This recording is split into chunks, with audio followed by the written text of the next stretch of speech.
now, so I'll show you the experiment right away. And here you see me holding in 2 syringes a D2O sample and an H2O sample. And let's say I don't know which one is which, except that I have colored them. One is orange, one is green, I suppose. So it turns out that the simple experiment to do is that, we all know that H2O ice floats on H2O. There's no surprise in that. Similarly, D2O ice will float on D2O. Again, no surprise. But then what about D2O ice dropped in water, H2O? It turns out that D2O ice has a density slightly more than that of liquid water. And therefore, if I drop these 2 pieces of ice, assuming one is H2O, one is D2O, the one which will float is H2O. The one that will sink will be D2O. Let's do the experiment, okay? And again, I will show you with a still picture. Here's the picture of me holding a measuring cylinder with ice cold water. I'll tell you in a minute why ice cold water. And you notice that the orange ice is floating at the top, whereas the green ice has gone to the bottom. And that very clearly suggests to you that this is D2O and this is H2O. Okay, that's not all. What is also going to happen in a few minutes, because D2O has a higher melting point, about 3.8 degrees compared to 0 for H2O ice, the orange ice will melt faster and D2O ice will melt slower. And then what also happens is that D2O ice upon melting produces D2O. And you will also notice, let us zoom in on this particular, the bottom of this measuring cylinder. And what you will notice is that the remaining part of the D2O ice is actually floating in its own melt. That is, in the green liquid that you see here, that is largely D2O formed from the melting of the D2O ice. And the remaining of the D2O ice is actually floating at the intersection between D2O and H2O. So this is a very simple experiment that one can do to illustrate the principle about heavy water, liquid water, density, and so on, higher melting point and so on. Okay, and here's a picture of me showing the experiment on the surface of Mars. Of course, that's a doctored picture, but I thought that I would like to share this thing with the young students. All right. Okay, what is the elephant doing here? I'm not sure how many of the students have heard about an experiment called elephant toothpaste experiment. The name sounds exciting, but the experiment is really about catalysis. And I will show you exactly what the reaction is. There are many molecules which are thermodynamically unstable, but kinetically stable. And one such molecule is our old friend, hydrogen peroxide. Hydrogen peroxide is thermodynamically unstable. It would like to go into water and oxygen, but it is kinetically stable until you add a catalyst. And it turns out that sodium iodide is a very efficient catalyst for this process. So to make the reaction interesting, what is normally done in this so-called elephant toothpaste experiment, you will find many on YouTube also, is that 30% hydrogen peroxide is mixed with some liquid soap, so that when it is decomposed by iodide, the liberated oxygen produces a foam, and that will come out of the, wherever you are doing the reaction in the form of a toothpaste, and that's called elephant toothpaste. Let me show you a video, and I will show you only portions of the video, and I will mute the sound from the video, but go straight to about 1 minute and 12 seconds. Yeah, here is the measuring cylinder in which I have hydrogen peroxide and soap, and you will see me adding sodium iodide solution. And it's not a professional quality video, but you can see that the reaction immediately started. Iodide is catalyzing the reaction, and the foam is coming out. The bubbles are oxygen bubbles. It's a very messy reaction, and that's why there's a large plastic tray that has been kept there. And to prove that it is oxygen that is coming out and not any other liquid like any other gas like carbon dioxide, let me also jump to about 2 minutes and 25 seconds right here. And you will see that I'm putting a matchstick, and you will see the glow that you observe because oxygen is a supporter of combustion. So this is a very interesting and simple experiment to do to illustrate that it is because of catalysis. And when you add sodium iodide, you may ask the question that how do you know that sodium is not the catalyst? It's the iodide that's the catalyst. So typically what I would do in this experiment is to first add sodium bicarbonate and show that it doesn't catalyze the reaction, and then add sodium iodide. Okay, so this is another experiment that I thought I would share with you. The next few experiments will be about bonding. Chemistry, as you know, is all about making and breaking of bonds. So what I would like to do is to illustrate a few principles about chemical bonding using a few videos that have been provided by the Journal of Chemical Education. The first thing is, again, perhaps for very young kids, not for the college students, is that when two orbitals are of unequal sizes, like two atoms which are very different sizes, they are bonding together, the bond is very weak. It is like trying to shake hands with a baby, okay? So you don't have the physical bonding, which is very strong. And such examples are, for instance, nitrogen and chlorine. And a more impressive one is nitrogen and iodine, where the bond strength is very, very small. And bonds which have very low bond strengths are very rich in energy. On the other hand, if you have orbitals which are of comparable sizes, the handshake is very firm and strong.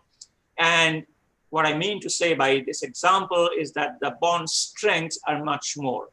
You notice that CC, CO, CF, these bonds are at least twice as strong as an I bond, which is about 40 kilocalories per mole. Now, interestingly, you may ask, what happens if I make Ni3? Because it's one small nitrogen and there are three large iodines around it. And three weak bonds will make it very, very energy rich. In fact, it turns out that this molecule has a very special property. It is so unstable that even if you touch it with a feather, it will explode.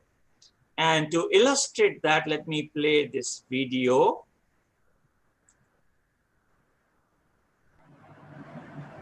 Colored solid is dry. It is very. Let me go back to the beginning because my sound was mute. When nitrogen triiodide, the dark colored solid, is dry, it is very sensitive to touch or any vibration. Simply touching it with a feather causes it to explode or detonate. One detonation causes another to occur. One product of the reaction is violet iodine vapor.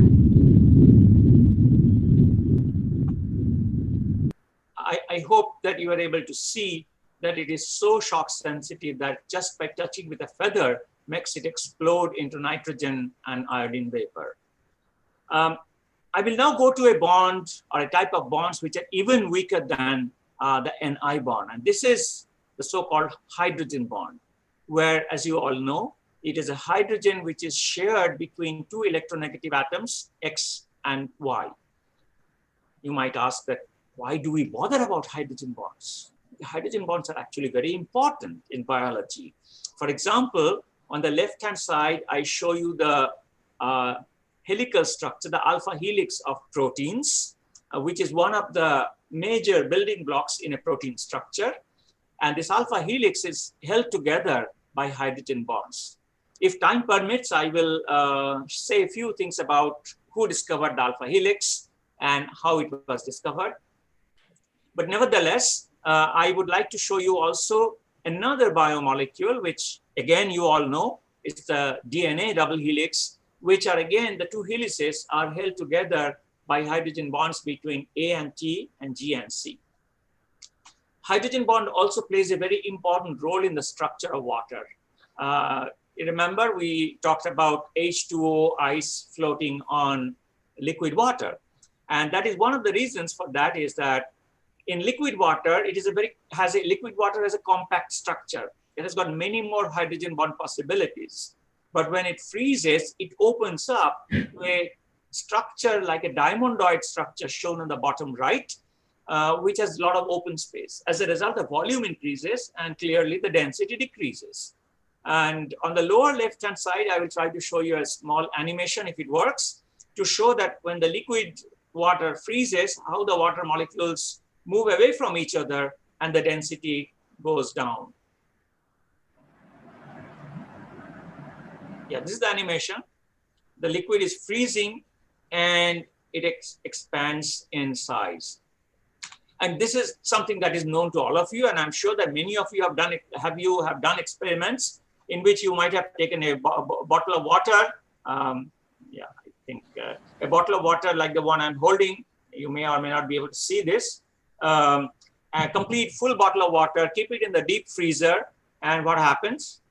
The liquid freezes to water, to ice, and then the bottle expands. If it is a plastic bottle, it gets deformed. If it is a glass bottle, it cracks. But I'm going to do another extreme in this experiment. We are going to take a small iron container, fill water into it, and freeze it at minus 78 degrees centigrade. And let's see what happens. The ice bomb illustrates the fact that the volume of ice is greater than the volume of an equal mass of liquid water. Some cold water is poured into a cast iron bomb, and a threaded plug is screwed into the bomb so that the bomb is tightly sealed.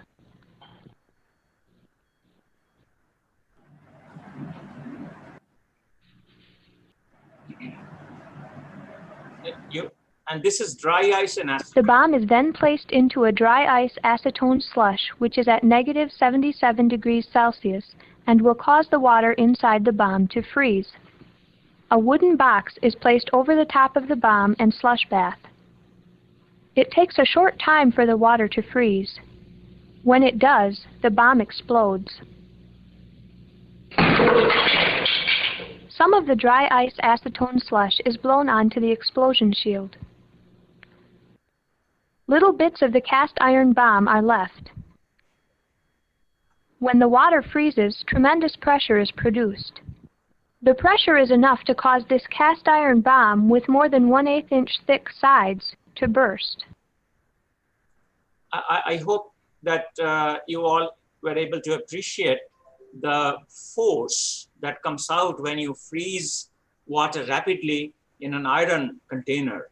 And it is only because of, in simple terms, because of the loss of many, many hydrogen bonds when liquid water freezes into solid ice. In the next slide, I will now switch to a strong bonds, and a bond that is becoming very important for us to break and convert it to something else. And one such molecule, of course, is carbon dioxide. The previous speaker spoke about ocean pollution, and you know that this is a cause for a different kind of pollution in the atmosphere and global warming and so on. This bond is actually very, very strong, 190 kilocalories per mole. And that's one of the reasons for which it is difficult to do anything with carbon dioxide. But then there are reactions which reduces carbon dioxide back to carbon. And I'm going to show you one such example. And that involves a common metal that you all have seen burning. You might have seen magnesium ribbons being burned, produces a very intense light and produces magnesium oxide. But in this experiment that I'm going to play in a moment, what we will do is to take a block of dry ice. As you know that liquid carbon dioxide doesn't exist on the Earth's surface because certain restrictions imposed by the phase rule. But solid ice, solid CO2 is called dry ice because it sublimes very much like naphthalene or camphor. So let me show you the experiment. Magnesium is placed in a cavity in a block of dry ice. The magnesium is ignited. So basically, you have made a cavity in a block of dry ice, ignite the magnesium that is placed there. and covered with another block of dry ice. Covered with another block of dry ice, so that the burning magnesium is not in contact with the atmosphere. But you see what happens. Despite the absence of air, the magnesium continues to glow due to its reaction with carbon dioxide. Because of this reaction, carbon dioxide cannot be used to extinguish magnesium fires.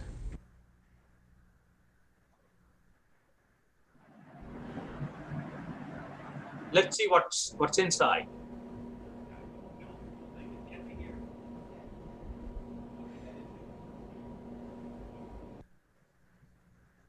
The reaction products are white magnesium oxide and black carbon. So interestingly, what magnesium has been able to do is to extract oxygen out of carbon dioxide and reduce it to black carbon, elemental carbon. But then you cannot use this reaction to convert all the atmospheric CO2 back to carbon, because magnesium doesn't occur free in nature. Okay, and to convert Mg2 plus, for example, from dolomite or magnesite, which are the ores of magnesium, to magnesium metal, you have to put in the same amount of energy. Okay, so it's not economically viable process to use magnesium to reduce carbon dioxide. How about breaking even stronger bonds, the nitrogen-nitrogen triple bond, which has an energy of 227 kilocalories per mole? I'm not going to show an experiment, but as you have studied in your high school, that the Haber process does exactly that. Okay, using a catalyst of iron and nitrogen and hydrogen are reacted to form ammonia, which is a very important reaction because it produces the primary source of nitrogen that is used in fertilizers. Okay, so coming back now to an organic chemistry reaction. Again, I think most of the students studied in the 12th grade, and you all have seen these molecules. These are butyl bromide isomers, primary, secondary, and tertiary. And two questions which are typically asked. One is that which one reacts fastest in SN2 process? And all of you know that the primary reacts fastest, tertiary bromide doesn't undergo any SN2 reaction conditions. On the other hand, if the question is kind of turned around, if I ask which one undergoes fastest reaction in an SN1 process, I'm sure that all of you know it's the tertiary halide. Primary doesn't undergo solvolysis reactions. But the question I'm going to ask you is that, have you seen this reaction? How do you know?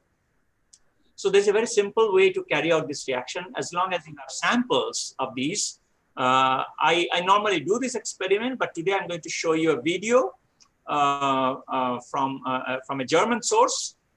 And the way you can carry out the reaction or to monitor the reaction, if you look at the solvolysis reaction of an alkyl bromide, you know, we will not worry about the mechanism, but ultimately one of the products is ROR dash plus HBr. So you generate proton, you generate bromide. So the first experiment we are going to do is to monitor the formation of bromide.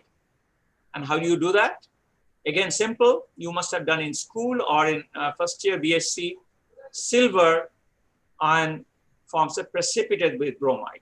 So therefore, we are going to carry out a reaction in the presence of silver ion and see which product or which reactant produces a precipitate. So let's watch the video. Let me go full screen. Okay, so what we have here are alcohol, methanol or ethanol in these three jars. And as you notice, the silver nitrate solution is being added. So let me move it a little faster. And then you add N-butyl bromide here. And you notice that there is no precipitation. Because if there is any reaction, it will generate HBr.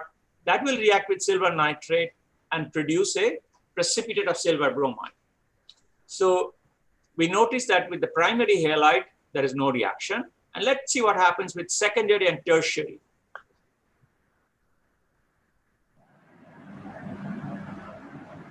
Well, the answer is very clear. for the tertiary halide, you saw precipitation immediately, indicating that it is forming HBr very, very rapidly, which produced a precipitate of silver bromide.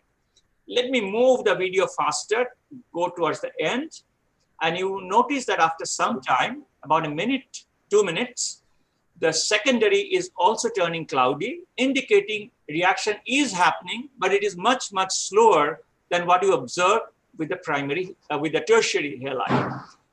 As I mentioned earlier, it's a very simple reaction to do if you have access to the three organic compounds. All right, let's do a small modification of this question. So the question I'm going to ask now is that if I now have two tertiary bromide, two tertiary halides, one is a bromide and a chloride, which one will undergo faster solvolysis? Again, this is a question on the leaving group abilities, which you all study. And all of you have read that bromide is a better leaving group, so this will undergo solvolysis faster. Okay, actually the argument is in the opposite way. Because it is undergoing solvolysis faster, that implies that bromide is a better leaving group. So in this case, we are going to do a different reaction. Now, instead of adding silver nitrate, we are going to add an indicator which will change color. So here is our video again. Now we are using an indicator called bromothymol blue, which is blue when neutral, but it becomes yellow in the presence of acid. So in this video, we are going to add the t-butyl chloride first.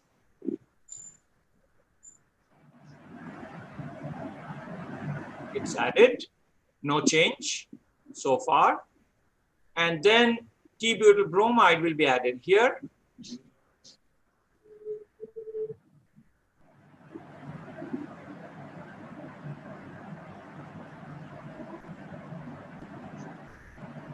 No immediate change in the color. But let's wait for a few more seconds and see what happens. And now you see what has happened. That is, the t-butyl bromide underwent solvolysis, generated HBr, and the acid changed the color of the indicator from blue to yellow. And in the same time, there is no change in the t-butyl chloride solvolysis. Very clearly, you could see that one is undergoing reaction and the other one is not. I would also like to show you some images from my own experiments where you essentially come to the same conclusion. And this is with the primary, secondary, and tertiary halides added to dilute silver nitrate and methanol. And here is an example of t-butyl bromide and chloride. I had used a different indicator, which is locally available, called universal indicator, which is yellow to begin with, and it turns red in the presence of acid. And what you observe is that in the case of t-butyl chloride, there's no change in the color. You have to believe my words. And with t-butyl bromide, the yellow has become red in a few tenths of seconds. So this is also a very simple reaction to perform if you have access to the halides. Okay, the next few slides, next few experiments will be about color again. But the first example is about the change of color with solvent polarity. Another way of stating it is solvatochromism. You all know that solvents have different polarities, water being the most polar and hexane being the least polar, more or less, other than the fluorocarbons.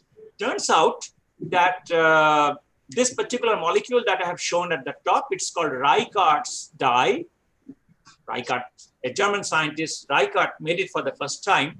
This molecule shows the largest change of color or largest solvatochromism with respect to solvent polarity. And what you notice here is some pictures that we had taken many years ago of this dye dissolved in methanol, ethanol, isopropanol, acetone, and anisole. And you notice that the colors are distinctly different, even between methanol and ethanol, which are otherwise not so easy to distinguish. And I will show you one more picture where we increase the number of solvents. It is dioxane, chloroform, acetone, DMSO, isopropanol, ethanol, methanol. In water, this molecule doesn't dissolve, so that's why you don't see any color here. It's kind of staying as a precipitate at the very bottom of the reaction of the vial. Okay, so you could see that some molecules show very different colors in solvents of very small difference in the polarity, and there is a theory for this, and I will not have time today to discuss all that. But the second example I'm going to show you is about thermochromism, where the color changes with temperature in a reversible manner. And to make things more interesting, I'll show you a video on this magic glass that I got almost 10 years ago, which was the International Year of Chemistry, 2011, celebrating 100 years of Marie Curie's Nobel Prize in Chemistry. So let me play this small video. So I'll put some water in this glass and put some ice on the top. And you notice that it is becoming red, right? And we're going to stir it.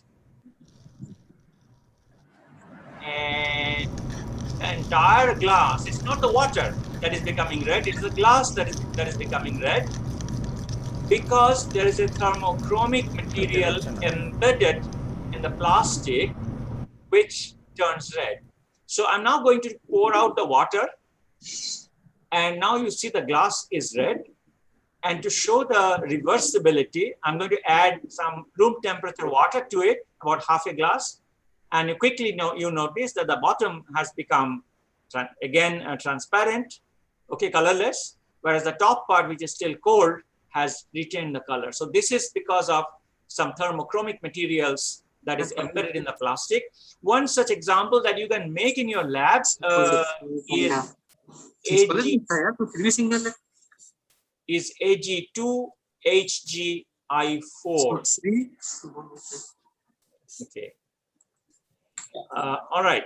This is again about some principles of color and light. Very simple experiment that you can do. And I typically ask the students that what does this picture tell you? It's about the blue sky and red sunset, and that clearly tells you about the scattering phenomenon that you read in physics in school. And what I would like to show you with the next couple of slides are experiments on absorption and emission of light. This is the principle of Lambert-Beer's law. I'm not sure at what level it is taught, maybe in the third year. But basically, if light passes through a material which absorbs the light, then the intensity of the transmitted light gets less. And this relationship is called the Lambert-Beer's law. So this is about absorption of light. And then there is another phenomenon called fluorescence of light, because light can be absorbed, scattered, and absorbed and emitted at a different wavelength. And I'm going to show you an example of that with the next slide. There's a very common liquid called Indian tonic water. There's a history about tonic water and the arrival of the British in the South and Southeast Asia, and perhaps you can find out the history behind it. But it is often used instead of soda for certain soft drinks and not so soft drinks. But the main point here is that tonic water contains quinine, okay, which is an anti-malarial drug. And that's what the British started to drink when they were affected by malaria in India and in Southeast Asia. But the point here in the context of chemistry or physics is that quinine is a fluorescent molecule. So if you have two glasses, one in which you have just soda water and the other one is tonic water, one has quinine, one doesn't. So the simple experiment to do is to shine UV light on these two glasses. And now you notice that the one which is tonic water, which contains quinine, gives you a beautiful blue fluorescence. I don't have the example here, but if I have only soda water or any other soft drink which is transparent like 7-Up or Sprite or what have you, those liquids will not show a fluorescence of this type.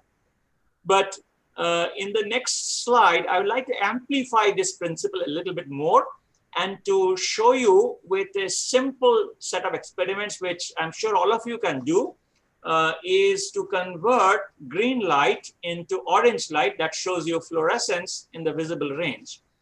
And for this experiment, all you need would be 2 laser pointers, a red and a green one, and a measuring cylinder with water having a drop of milk, and another measuring cylinder with water in which you have put the tip of a pink highlighter pen. The pink highlighter pen contains a dye called solvent red 49, and that's a fluorescent dye. So first we would like to show you that the light having, the water having a drop of milk will actually scatter the radiation. If I now shine the red laser through this suspension of milk, I see scattering of light.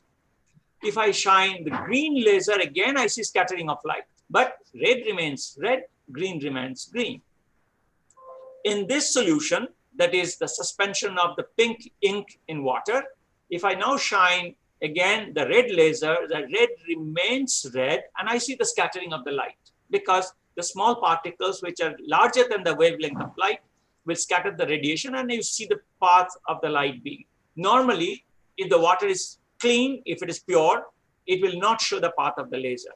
But then the situation changes when I shine the green laser into the pink solution, okay? Because this green, the pink solution, this solvent red 49, it absorbs green light and it emits in the yellow range, and that's because of fluorescence. And here is the example of the fluorescence. That is, in this case, the solvent red 49 from the pink highlighter absorbed green light and re-emitted in the yellow wavelength region, which is a longer wavelength, lower energy. And just to illustrate this, I will show you a quick video clip that will show you that it is indeed yellow in color. You can see I'm moving the laser pointer at the top, and you see the laser beam and its reflection, which is very clearly yellow in color. Okay, the last example, the last experiment. I have only 4 minutes. Would it be possible to take another 5 extra minutes?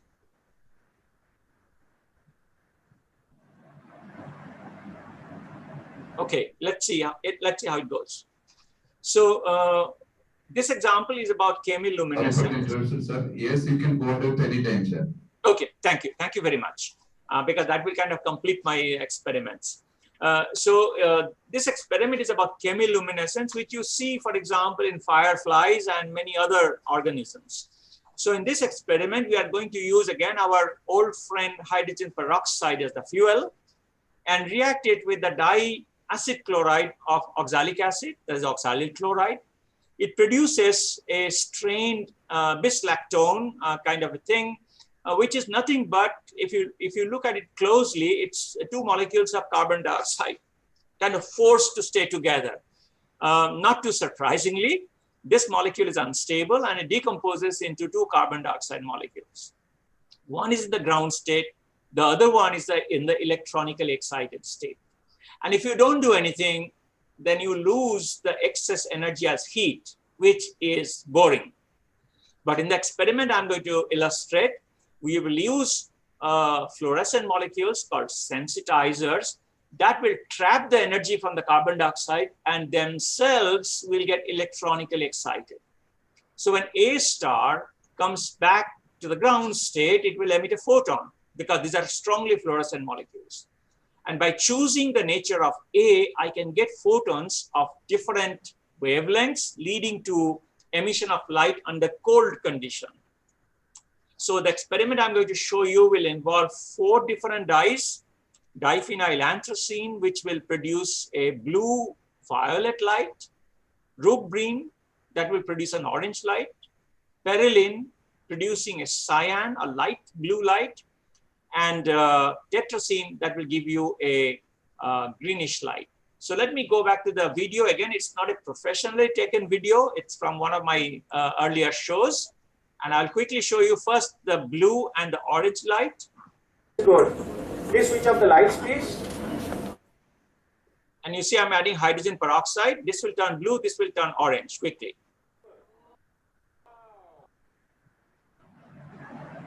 Okay, and here you see me stirring these conical flasks, and this is cold light. It's in dichloromethane. It's very, very brilliant light colors. And let me now show you the other experiment involving the other two solutions. This will produce a cyan, and this will produce a green light. And I'm adding oxalate chloride, and now I will add the hydrogen peroxide, and you notice the cyan color and the green color. And again, I will stir these two and show you the two different colors. As I mentioned, this is not a professionally taken video, so the images are a little bit not very clear, but I will show you a still picture where all the four are together. And you notice here in this particular part of the video that the two blue colors are actually different because they come from two different sensitizers.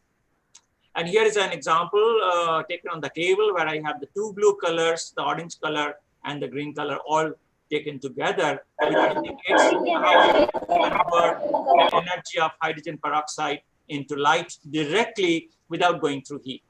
Okay, let me quickly now talk a little bit, just a few seconds. My 45 minutes is just over, but as I said, I will take 5 extra minutes with the permission of the chair. This is a picture of Linus Pauling. And as the students must have read that he wrote the book on the nature of the chemical bond, which you might have seen, even read. He did many things, including the discovery of the alpha helix. I don't have time to show you a small video on the life of Linus Pauling. But basically, he was in a hospital bed in Oxford in the 1940s. And he had nothing with him except a sheet of paper.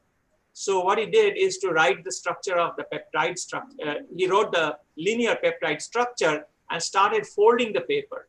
And by folding in the right place, he discovered that the alpha helix has a particular turn intramolecular hydrogen bond and how that leads to a stable helical structure. The main point is that he tried working on the alpha helix problem for 11 years and he was not successful, but he never gave up. So one of my advice to the students is that if you're working on a good problem and you are not successful today, never give up. Keep working on it, okay? And the other advice that I often give my students is that keep your eyes open because, nature presents many different types of problems to you, to all of us. And unless we are alert, by saying keep your eyes open, it means that you are alert. Or to put it in a different way, as Pasteur said many decades ago, chance favors the prepared mind. Unless your mind is prepared, even if nature presents with a chance discovery, you will not be able to explore or exploit it. So keep your eyes open and have a prepared mind at all times.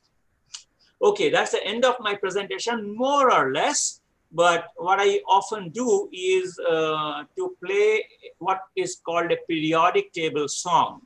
I'm sure that many of the teachers have heard this before, but for the benefit of students, I'll play this short 1-minute periodic table song. This was composed by a mathematics professor of Harvard University in the 1950s, 70 years ago, close to 70 years ago.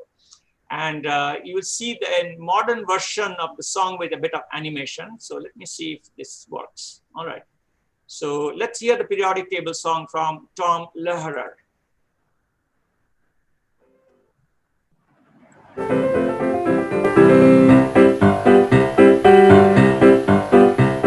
There's antimony, arsenic, aluminum, selenium, and hydrogen and oxygen and nitrogen and rhenium, and nickel, neodymium, neptunium, germanium, and iron, americium, ruthenium, uranium, europium, zirconium, lutetium, vanadium, and lanthanum, and osmium, and astatine, and radium, and gold, protactinium, and indium, and gallium, and iodine, and thorium, and thulium, and thallium. There's yttrium, ytterbium, actinium, rubidium, and boron, gadolinium, niobium, iridium, and strontium, and silicon, and silver, and samarium, and bismuth, bromine, lithium, beryllium, and barium.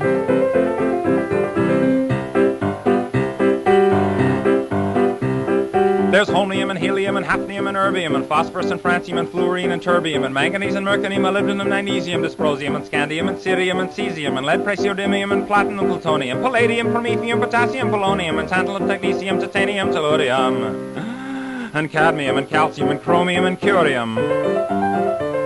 There's sulfur, californium, and fermium, berkelium, and also mendelevium, einsteinium, nobelium, and argon, krypton, neon, radon, xenon, zinc, and rhodium, and chlorine, carbon, cobalt, copper, tungsten, tin, and sodium. These are the only ones of which the news has come to Harvard. And there may be many others, but they haven't been discovered. I hope the students and others have enjoyed the periodic table song. It's available from many places on the internet. You might be able to even download and sing along. Try to sing along and see whether you can remember the names in the rapid way in which it is said in it is sung in the music. So with this, I would like to conclude my presentation. Hopefully, I hope that I have been able to illustrate to you how using very simple experiments that anybody can do with the availability of a few chemicals to illustrate certain principles of chemistry and physics that might make our learning not essentially complete, but then entertaining and interesting. And I hope that some of you might be able to even do some of the experiments in your laboratory and illustrate to the students the principles that I have indicated. And of course, feel free to modify and update and upgrade the experiments and think about additional experiments. So with this, I would like to thank again the organizers of this conference and for the invitation to participate in this conference. Thank you very much. Thank you, sir. Sir, our students are interested to ask some questions. Absolutely. Okay, sir. Thank you. Let me unshare my presentation.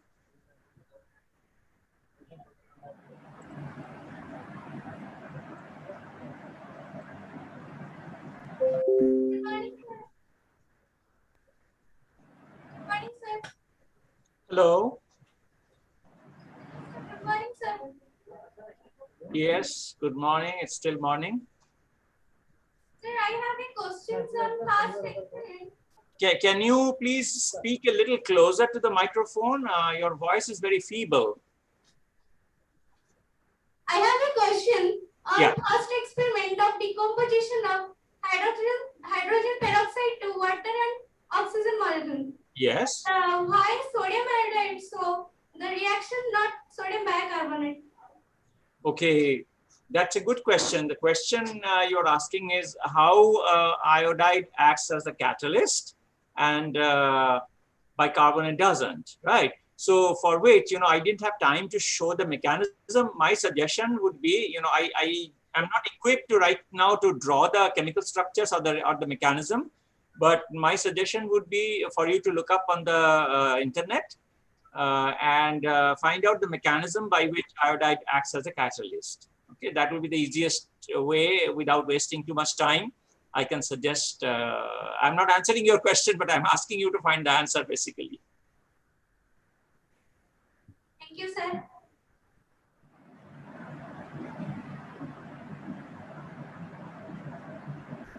Any questions from online participants? Sir, may I ask a question? Sure, please go ahead. Sir, can I ask a question on stereochemistry? Yeah, sure. Sir, if a molecule has center of symmetry, Yes. can it be called a mesocompound? Okay, this is actually an interesting question. I take the example of mesotartaric acid, for example.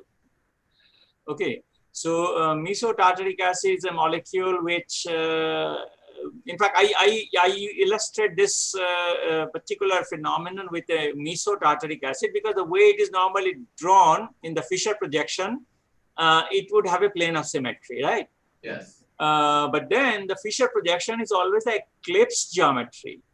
And we always teach that eclipse geometry is the less stable molecule and therefore less stable conformation. And therefore having a plane of symmetry in an unstable conformation is of no relevance. And then there are other conformations possible which are staggered, and one of them has the, as you indicated, center of symmetry. But the two OH groups, the two carboxylic acids and the two hydrogens are anti to each other. Yes, certainly, I mean, in that sense, having a center of symmetry essentially divides the molecule into two halves having opposite chirality. You know, that's one way to look at it. So one half to the, let's say, arbitrarily to the right of the center of symmetry has a chirality which is opposite to the other half to the left of the center of symmetry. Any example, particular example, sir, but the mesotartaric acid, it has got a plane of symmetry. Yes. And all the conformational isomers, what you mean, they're identical. Yeah. You can't differentiate between the conformational isomers. We can't say the conformational isomers are enantiomers or diastereomers, as they're identical. Yeah, see, the other two staggered conformers of tartaric acid are in fact chiral. But then they are present in equal amounts, and the rotation across the carbon-carbon single bond is very, very rapid. And that is why, in principle, those conformers are tropisomers, but then their rate of interconversion is so rapid that they cannot be resolved. So my way of looking at it is that mesotartaric acid is achiral because it has got, let's say, about 1/3 of the conformation as an center of symmetry, and 2/3 of the conformation is racemic because of the presence of two chiral conformations. Does mesotartaric acid has got center of symmetry, sir? Mesotartaric acid in one of the conformations has a center of symmetry. Conformation. Yes. One of the staggered conformations has a center of symmetry. So which conformation particularly? Again, I am not equipped with a tab here, but I can email you one slide in which I have summarized all these.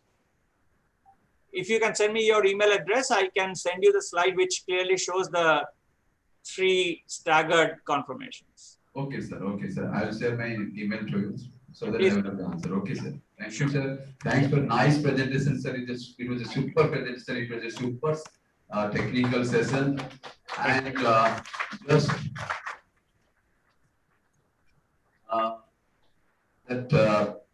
I would like to hand over the microphone to one of our professor of the department, Professor Sushant Kumar Mishra, to offer vote of thanks on behalf of Department of Chemistry, Ramnath College, Autonomous Khordha. Over to Dr. Professor Sushant Kumar Mishra. Myself, Sushant Kumar Mishra, lecturer in chemistry. Thank you, sir, for your very thought-provoking and interesting address. I would like to thank our distinguished speaker and eminent scientist, Professor Dr. Uday Maitra, for making an excellent presentation and for making this e-conference very meaningful and interesting. I would also like to thank our principal and HOD for their enthusiastic support for the success of this conference. And a special thanks to organizing secretary, teaching and non-teaching staff for their unflinching support and coordination. Finally, my heartfelt thanks to our students for their active participation. With these warm words, we move to the end, a very extremely successful e-conference today. Thank you. Jai Jagannath. Thank you, sir. Thanks. Thank you, Professor Dr. Uday Mitra. Now session is over.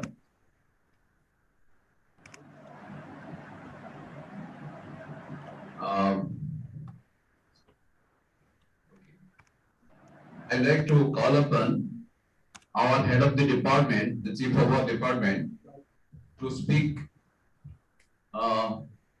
few words or to offer vote of thanks on behalf of Department of Chemistry to all the online participants and the students and members of the staffs present in the e-conference, that is International E-Conference on Plastic Pollution and Nanotechnology. Over to you, ma'am, sir.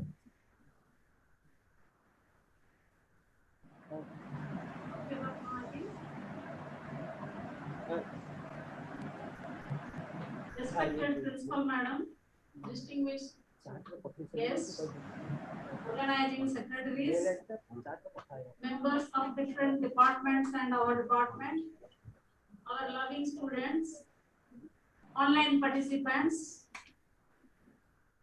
technical associates, I, on behalf of the Department of Chemistry, Ken College, Khordha, and on my behalf, thank our illustrious speakers, Dr. Abhijit Rai, Dr. Tapan Ranjan Pradhan, Dr. Pradyot Patnaik, and Dr. Uday Maitra. Dr. Abhijit Rai deliberated on nanotechnology and its various applications broadly in medicinal science through graphical, tabular, pictorial, and statistical presentation, explaining one by one in a lucid manner his brilliant reply to the queries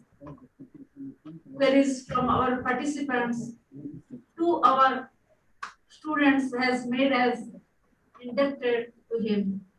Dr. Tapan Ranjan Pradhan,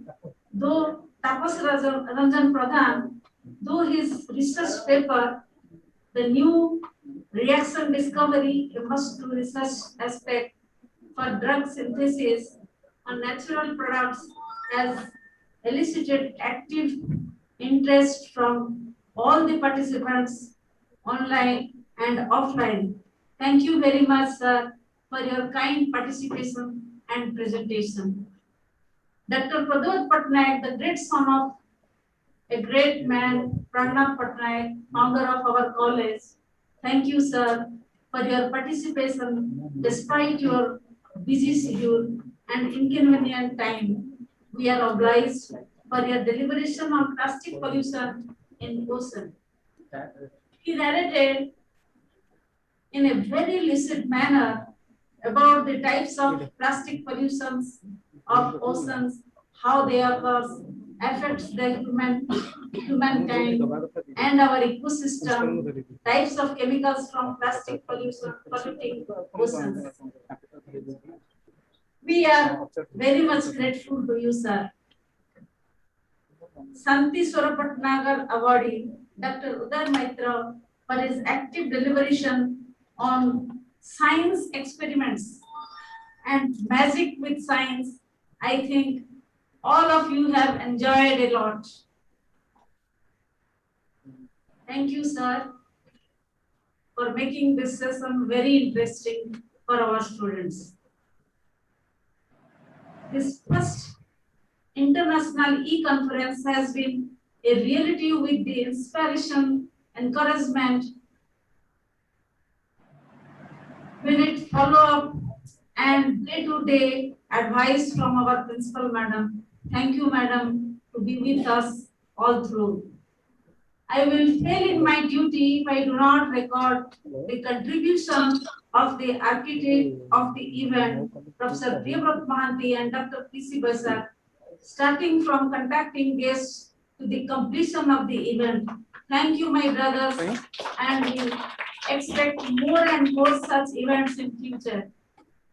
We are indebted to members of other departments for their kind participation, even though this subject is not related to them. Your participation has encouraged us and made the event lively one.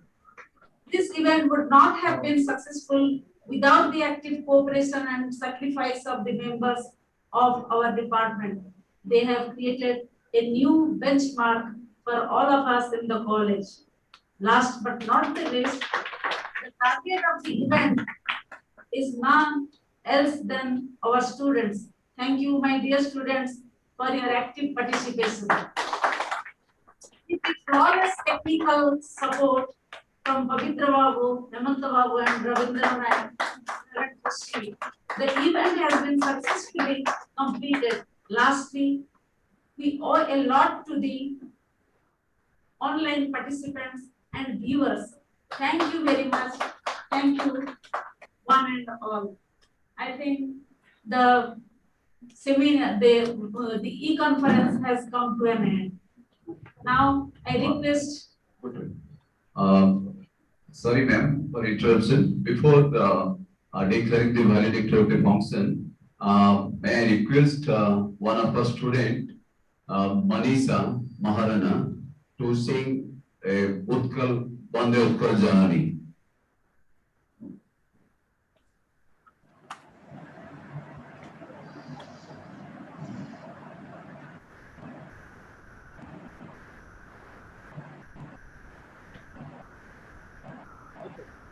Let us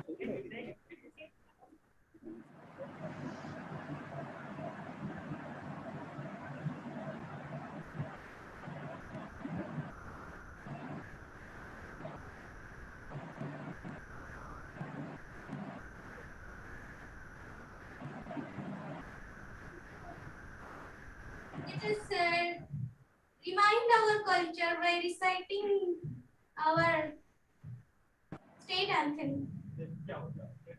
Bandi Utkala Janani, Bandi Utkala Janani, Bandi Utkala Janani.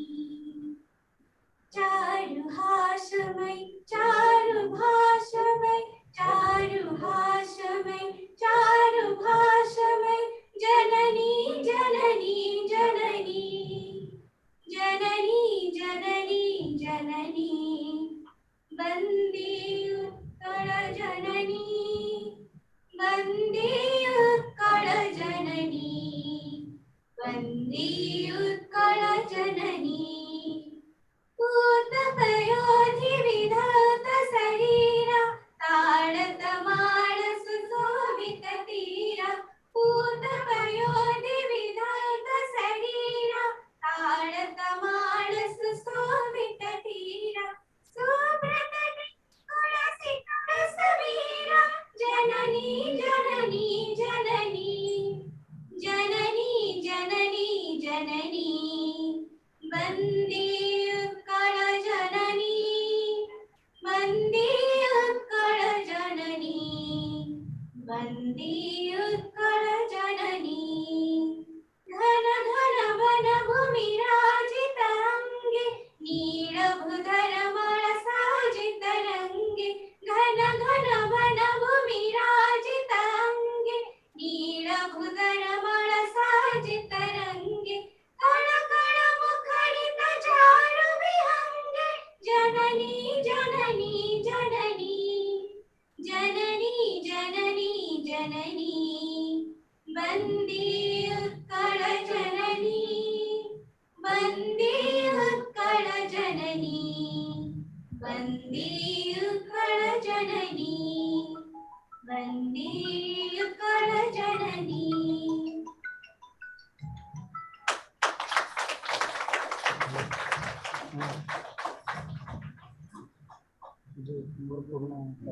Thank you, Manisha, for your very soothing and beautiful voice with a beautiful recitation. Now, I declare valedictory to this function and a very good ending to this session. Thank you very much. This is not an end, this is the beginning. Very soon we'll conduct some more seminars in the near future. And once again, request all the online participants to join once again when we'll conduct some more webinars here. And one more thing, Professor Dr. Uday Maitra has requested us to conduct 2 days seminar in our college. Let's have a huge round of applause for his interest. I think all the students want a huge round of applause. Sir, we'll definitely conduct a seminar. As we are saying, we'll conduct a seminar after this COVID-19 pandemic is over. Thank you, sir. Thanks for your interest. Yeah. Thank you very much. Yeah, please keep in touch, and once the situation improves, we can work out the details. Yes, sir. Thank you. Thank you. Okay. Thank you very much. Bye-bye. Namaskar.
କଲେଜରେ ଅଛି ଭିତରେ ଅଛି କୋଉଠି ଅଛ ତମେ?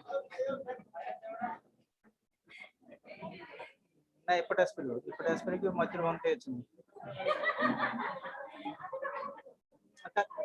ନାଇଁ ତାହେଲେ କୋଉଠି ଅଛ ତମେ? ମନୁ ହଁ ହଁ